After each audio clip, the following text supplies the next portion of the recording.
గోదావరి తీరంలో కొలువు తీరిన ఒక్కో దేవాలయానిది ఒక్కో చరిత్ర. శ్రీరాముడి పాదముద్రలు మోపిన ప్రాంతం ఒకటైతే వ్యాస మహర్షి పేరిట నిర్మితమైన ఆలయాలు అనేక ఉన్నాయి. ఇలాంటి కోవకే చెందుతుంది నిజామాబాద్ జిల్లా తుంగినిలో వెలసిన శ్రీ హనుమాన్ ఆలయం. సుమారు 600 ఏళ్ల క్రితం వాల్మీకి శిష్యుడు సమర్థ రామదాసు నిర్మించిన ఈ క్షేత్రం నేటికి భక్తుల కొంగు బంగారంగా విరాజిల్లుతోంది. గోదావరి పుష్కరాల వేళ సర్వాంగ సుందరంగా ముస్తాబైన తుంగిని ఆలయ మహత్యంపై ప్రత్యేక కథనం.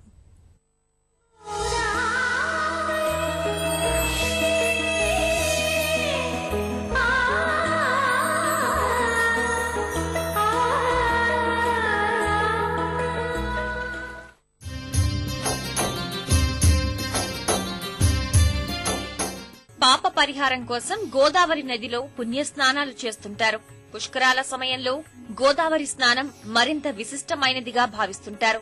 ప్రశాంత వాతావరణంలో ఏకాగ్రతతో పుష్కర స్నానం ఆచరించినట్లయితే తెలిసి తెలియక చేసిన పాపాల నుంచి పరిహారం లభిస్తుందని ఓ నమ్మకం.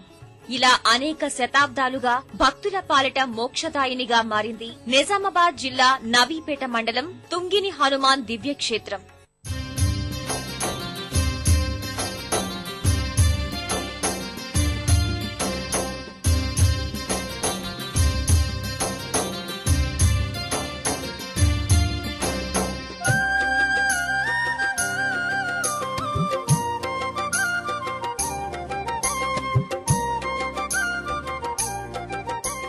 సుమారు 600 సంవత్సరాల క్రితం వాల్మీకి శిష్యుడు సమర్థ రామదాసు ఈ ఆంజనేయ స్వామి ఆలయాన్ని నిర్మించారని పురాణాలు చెప్తున్నాయి. గోదావరి తీరంలో ఆహ్లాదకరమైన వాతావరణం ఉండటం వల్లే వాల్మీకి ఈ ప్రాంతాన్ని ఎంచుకున్నట్టు చెప్తారు. నిత్యం ఇక్కడే తపస్సు చేస్తూ బయటకు వచ్చిన సమయంలో సేద తీరడానికి గోదావరి గట్టున ఆలయాన్ని ఏర్పాటు చేయాలని తన శిష్యుణ్ణి ఆయన ఆదేశించారు. ఆ క్రమంలోనే హనుమాన్ ఆలయం వెలసిందని క్షేత్ర పురాణం. ఆలయ గర్భంలో వాల్మీకి స్వయంగా శివాలయాన్ని కూడా నిర్మించుకున్నట్టు ప్రచారంలో ఉంది. గంగా గోదావరి యొక్క కినారి అంటే ఒడ్డున ఉండడం చేత చాలా మందికి అనుకూలంగా గంగా స్నానం చేసి ఇక్కడ అభిషేకాలు చేసి వాళ్ళ యొక్క మొక్కులు మొక్కుకుంటూ సంతానం కాని వాళ్ళకి సంతానం, విద్య కాని వాళ్ళకి విద్య, ఉద్యోగ రీత్యా గాని వ్యవహార రీత్యా గాని అందరూ వాళ్ళ యొక్క కానుకలను సమర్పిస్తూ వాళ్ళ యొక్క కోరికలను నెరవేరుస్తున్నటువంటి ఈ అభయాంజనేయ స్వామి. తీరంలో ప్రతిష్ఠించిన ఆంజనేయ స్వామి విగ్రహం స్వయంభూగా వెలసినట్లు స్థానికులు నమ్ముతారు. అయితే స్వామి ఆలయం గత పుష్కరాల తర్వాత శిథిలావస్థకు చేరుకోగా గ్రామ కమిటీ, నిజామాబాద్ మార్వాడి సంఘం ఆధ్వర్యంలో పునరుద్ధరణ పనులు చేపట్టారు.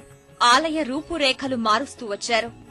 ఇక్కడ ఎవరైతే వచ్చి ఆంజనేయ స్వామిని దర్శనం చేసుకుంటారో మళ్లీ రావాలని చెప్పి సంకల్పాన్ని వాళ్ళు మాకు వ్యక్తపరుస్తున్నారు. ప్రతి శుక్రవారము అనేక గ్రామాల నుంచి వాళ్ళ విలవేల్పు గనక గోదావరిలో తెప్పలు విడడం, వాళ్ళు ఆ నానా విధమైనటువంటి పరిమళ నైవేద్యం చేసి అమ్మవారికి ఆరగింపు చేసి ఆంజనేయ స్వామికి కూడా ధూపదీపారాధన చేసి నైవేద్యం ఇచ్చి వాళ్ళు భోజనాలు చేసి ఇక్కడి నుంచి వెళ్ళిపోతారు. మళ్ళీ గోదావరి తీరం ఈశాన్యానికి వెళ్ళడము, గోదావరి పక్కన ఈశాన్యానికి వెళ్ళడం అనేది శ్రేష్టమైన ప్లేస్ కాబట్టి అప్పుడు సమస్త రామదాస్ గారు ఇక హనుమాన్ స్వయంభూగా వెలిసినట్టుగా వినికిడి.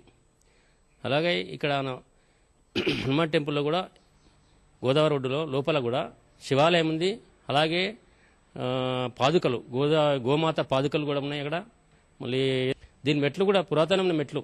ఇక్కడ ఘాటు కూడా న్యాచురల్ ఘాటు ఉంది ఇక్కడ, మామూలు ఇప్పుడు కాదు. వాళ్ళు సమస్త రామదాసు స్థాపించిన వాళ్ళకి ఘాటే ఆ రోజుల్లో ఈ టెంపుల్. నిత్యం నీటి పరవళ్లతో తొక్కిసలాడుతూ ఆహ్లాదకరమైన వాతావరణాన్ని కలిగి ఉండటం తుంగిని ప్రాంతం ప్రత్యేకత. కాలంతో సంబంధం లేకుండా ఎల్లవేళలా పుష్కలమైన నీటితో ఇక్కడికి వచ్చే భక్తులకు పుణ్యస్నానాల భాగ్యాన్ని అందిస్తోంది. ఇక్కడ గోదావరి నది ఒడ్డున టెంపుల్ వెలిసిందంటే దీనికి చాలా ఇక్కడ నుంచి మన సారంగపూర్ టెంపుల్ వరకు కూడా మా పెద్దలు చెప్పేవారు. సొరంగం మార్గాన ఇక్కడ స్నానం అర్చించి అక్కడ కూడా వెళ్ళి అక్కడ కూడా పూజలు చేసేవారు అంట అప్పుడు సమరదాస్ మహారాజు గారు. ఇక్కడ గోదావరిలో శివలింగము ప్లస్ నంది కూడా ఉంది. అదేవిధంగా మన ఆంజనేయ స్వామి యొక్క పాదాలు కూడా అక్కడ ఉన్నాయి. ప్రస్తుతం వాటర్లోనే ఉంది. పోచంపాడు డ్యామ్ కాకన ముందు ఆ యొక్క పాదాలని మనం చూసేవాళ్ళము. ఇప్పుడు ప్రస్తుతం డ్యామ్ అయిన తర్వాత ఆ పాదాలలో నీళ్లనే ఉంటున్నాయి.